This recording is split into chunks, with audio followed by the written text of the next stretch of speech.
This presentation is about the work undertaken in schools in both Ghana and South Africa, led by Peter Amobil and Nomvuyo Mgoqi, respectively, working with Kathryn Kure of STEAM Foundation, Henre Benson from VVOB, and inspired by and collaborating with Dan McGuire from SABIER. The project was a successful recipient of Creative Commons grant funding, which funding has been supplemented by funding from Siemens Stiftung and SABIER. I'm Kathryn, and Dan and Nomvuyo are with me today. Peter will join us virtually later. The 2023 Creative Commons Conference has a focus on better sharing. Sharing that is contextual, inclusive, just, equitable, reciprocal, and sustainable. The work that we are about to present addresses these concerns directly, and hence this framework will be utilized to understand how the project is all about better sharing. And it will also enable you to understand why, in the first instance, this implementation is required and how it enables better sharing. But first of all, what is it that we are doing?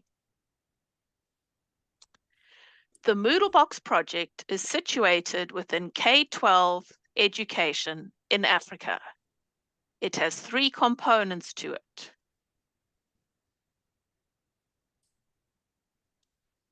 The first component focuses upon creating, sourcing, and curating open education content and translating it into mother tongue while ensuring it aligns with the curricula of the educational departments. Secondly, we are implementing the OER content on an open source learning management system running on a credit card-sized, inexpensive, portable server that does not require internet access and can operate for days on a charge from a battery pack. Finally, we are creating professional development courses for teachers to support their implementation of the OER curriculum. These courses will be openly licensed and shared via MoodleNet, an open access repository.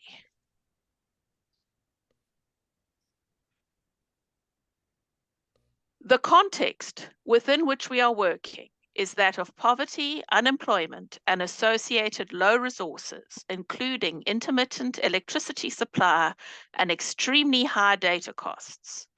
The Moodlebox addresses these issues by providing a low-cost, zero-data solution that enables open education resources to be loaded onto an open-source learning management system, Moodle, that allows asynchronous learning and does not have to be online or plugged in all the time. This provides a technical solution to the issues we are dealing with. However, we are also faced with a relative lack of OER materials, specifically those in languages such as isiXhosa, isiZulu, and Dagbani. There is also not much material that relates to the environment specifically. In addition to the use of English language materials, there was a special emphasis on incorporating materials edited and adapted for and translated into the local languages using ChatGPT.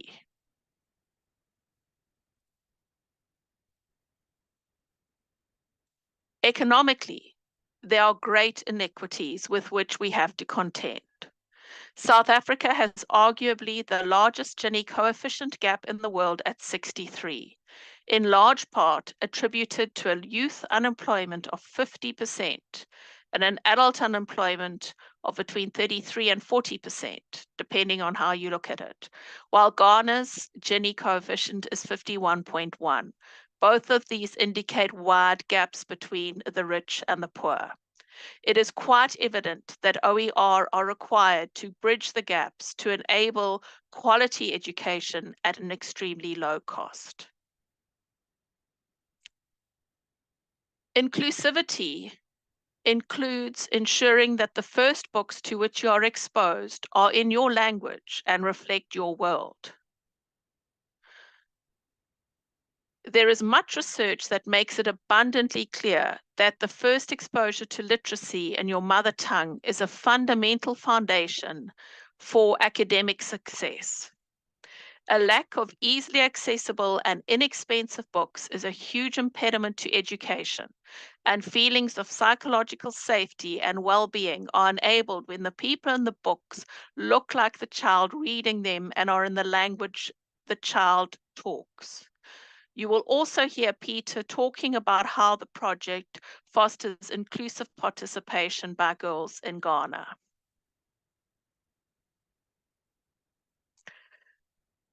From a social justice perspective, given the context within which we are working, there is a clear moral and ethical imperative to bridge the wealth divide and make that playing field just that much more level. A country's future is dependent on how well its education works, not just for a privileged few, but for everyone. And this is one of the UN Sustainable Development Goals. Reciprocity is about both giving and taking. In the world of open, much as we have taken content from others who originally created the OER, we are giving back to others through the curation, translation, and putting this content onto an LMS for others to access and use, thereby saving teachers the time and effort of generating materials and enabling them in turn to focus on all the other very many aspects of teaching. Sustainability has many components to it. There is the sustainability of a project in terms of funding. And when you can do a lot with a very little, it makes for a compelling case. When costs are low, scale and impact can be extremely high. And scale and impact can only be ensured when the costs are low, but also when the impact on the environment is low. The Moodle box is a low resource device by default. Over and above that, we specifically sought OER materials or started creating them that address the UN Sustainable Development Goals and UNESCO's Education for Sustainable Development, thus supporting the attainment of these goals. Now, Dan McGuire will introduce Peter Amobil. Peter was the first teacher to deploy a Moodle box in the northern region of Ghana. Peter is a teacher at Kanvili Nuria Primary School in Tamale. He's also the founder of Rural Literacy Solutions, a Ghanaian nonprofit that provides extra resources for a group of schools in his region. I met Peter a little over a year ago, just after I had begun exploring the possible applications of Moodlebox. We connected when Peter was sourcing literacy materials for a group of schools in his area via a post on LinkedIn. In the last year, as I've been working with Peter, I've come to know that he is a very talented innovator, and he's totally dedicated to improving literacy in his community and beyond. Let's hear what he has to say about Moodlebox and OER.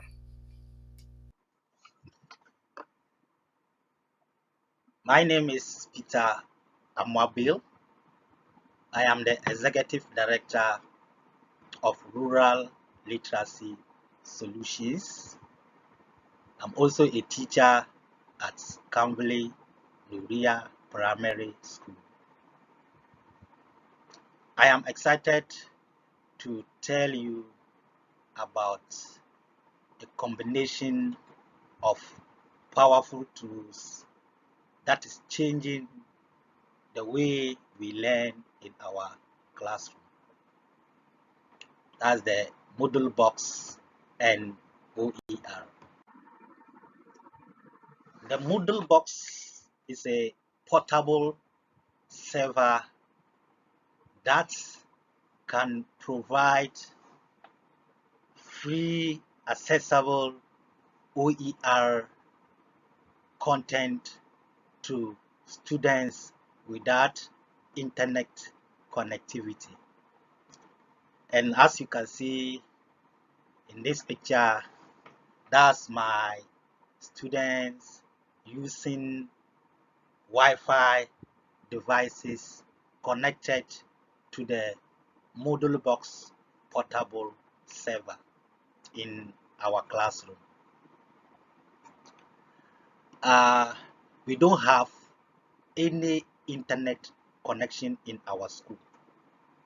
What I normally do is that I use my cell phone mobile network to download the books from the African Storybook website, and then add the downloaded books to the portable Moodle box server in the classroom.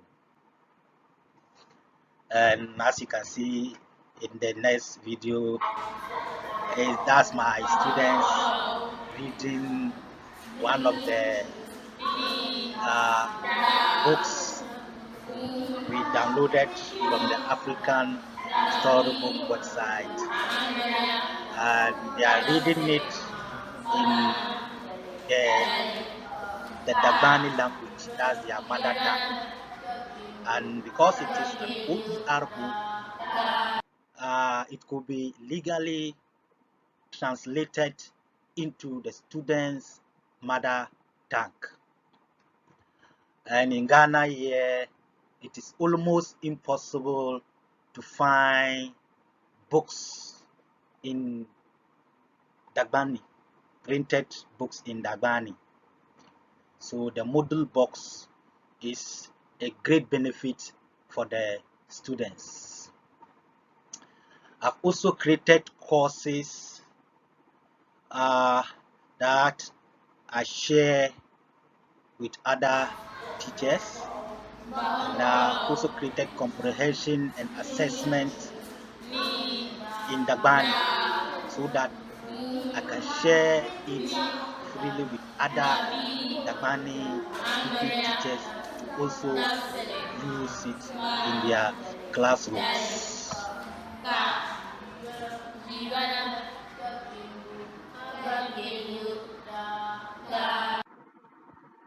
So I must say the Moodle box and OER has benefited us a lot, both teachers and students, especially with the girls in our project schools. This is Madam Victoria Ayurevich. She's a teacher at one of the schools supported by Peter's Rural Literacy Solution. She's currently participating with Peter in Moodlebox OER professional development. In this picture, you can see that Ghanaian languages, which is written up on the board behind her, is the current lesson. Ghanaian languages is a required course in all Ghanaian schools, but as Peter said, it's almost impossible to find materials in Dagbani, the local mother tongue. Moodlebox and OER provide a solution for that gap.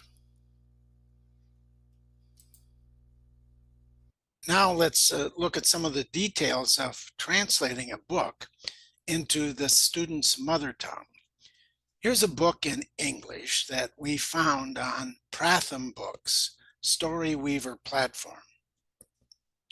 The work is licensed CC BY International, and the attributions page clearly states that content under Creative Commons licenses can be downloaded, translated, and even used to create new stories, provided you give the appropriate credit and indicate if changes were made. So we did that. Here's the first page of the book. Remember, this is a first level reading book. Here's page 2. And we used ChatGPT to translate the words into Isihosa in a new book. This means lion runs. And here's another example. In this kindergarten level book, we only needed to change one word on one page that ChatGPT got wrong within the context. Some of the nuances were missing with the correct prefix given the different noun classes of Isihosa. And when languages don't have as many texts for training, there will be some deficits. We think, though, that we've established a sustainable process for translating other books and incorporating them into Moodle boxes. I'm Nomvuyo Mgoqi, the principal of Khulisani Child Development Academy in Langa, Cape Town, in the Western Cape. In creating the answer options to this comprehension question on Moodlebox, ChatGPT was a little off, as there was clearly insufficient training data regarding the requirement for suffixes in a language with a large number of noun classes like we have in isiXhosa.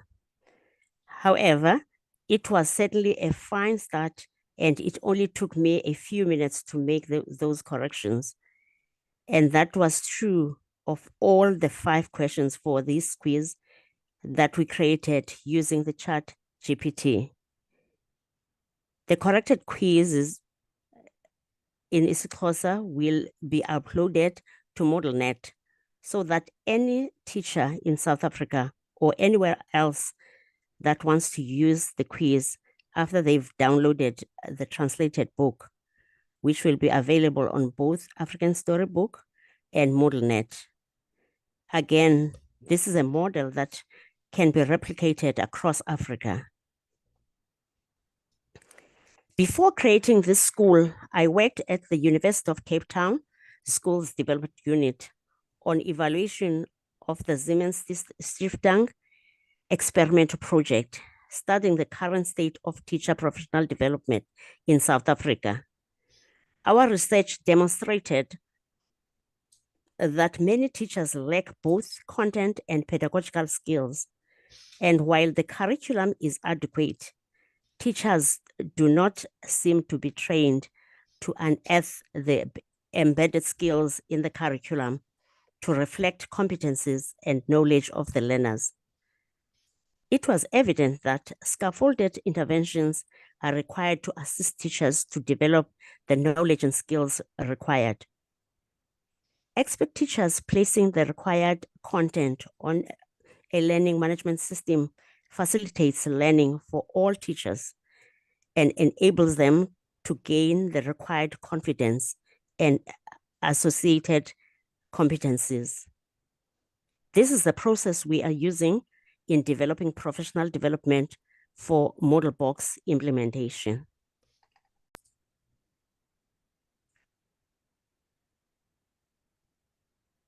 Here are a few photos taken from Langa Township, indicating the different types of household in which Nomvuyo's students live. The Moodlebox project has provided us in South Africa with the last piece of the puzzle in terms of enabling OER at scale for impact in schools. We are grateful to the Creative Commons community and particularly Dan McGuire for engaging us in this innovative solution. Finally, a heartfelt thank you to our funders. This Moodlebox project was seed funded by a Creative Commons Open Education grant, supplemented with funding from Siemens Stiftung and SABIER. Please do contact us.